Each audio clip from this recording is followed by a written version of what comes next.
Being saved does not mean you no longer need to hear the gospel. The Christian faith is not a sprint, but a marathon.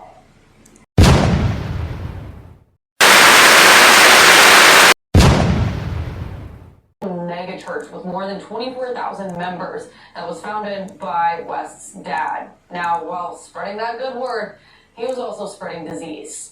His victim, DaTruTable, is finally ready to tell her story. You know, he started saying things like, Christians don't take Christians to court, things like that. Me, just so that you know, I'm not perfect.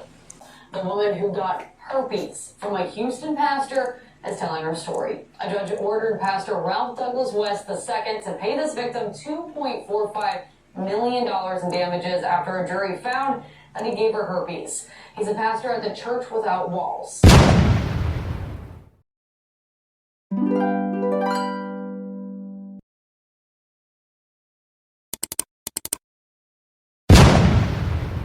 After going to the doctor, they were able to determine by blood work that I was recently exposed and that I had the antibodies in my system.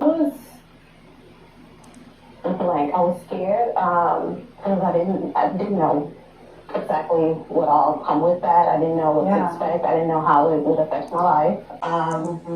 And then I just felt very, ashamed, kinda,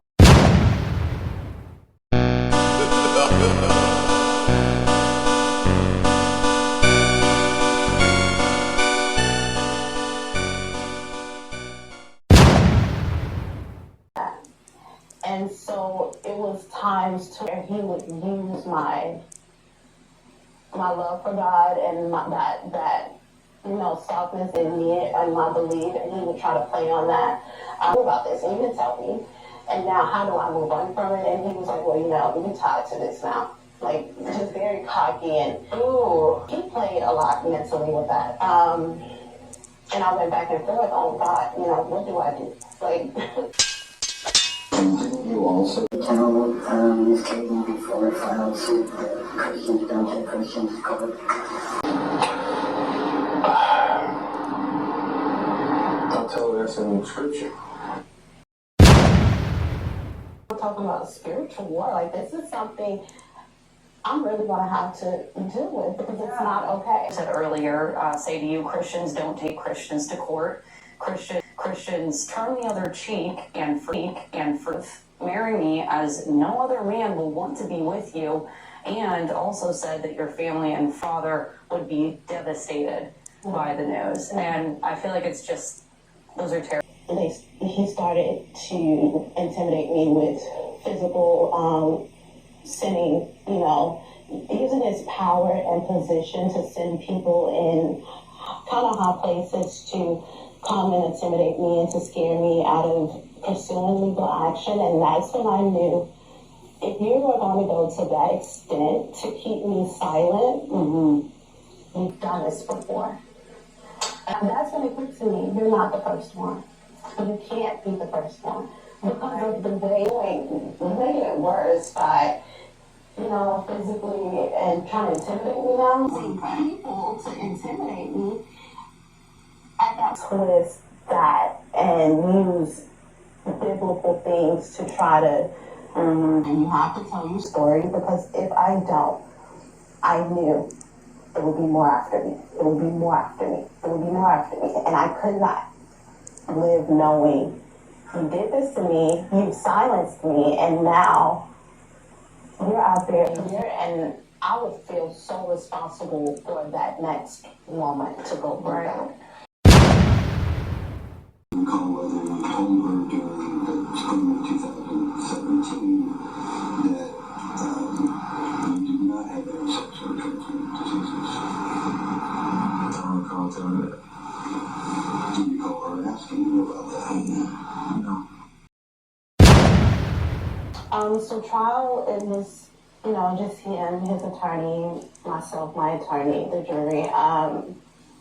Did you decide that you were going to seek legal action, and what kind of conversation was that like with him? he had started, during the course of me finding out, me discussing it with him, and him informing me that he knew, yeah, I think it was about 5 days, maybe, something along those lines. His deposition, he didn't recall anything. Right. After I gave my statement in court and, shared everything, he piggybacked his story off of the story that I told, and so now was trying to align what to say based off of what I had already introduced himself. I didn't know of him. I didn't know of anything that he did. Didn't know of the ministry. And then that's when he told me, he knew he had been watching me for a while and that he was a fan of mine, and we kind of just conversed. So he was a pastor prior to him, reaching out. Having intercourse. I would say somewhere around there, yeah. Yeah. I don't recall the dates exactly, but after one of our, course of events, within a matter of days, and so I immediately made an appointment.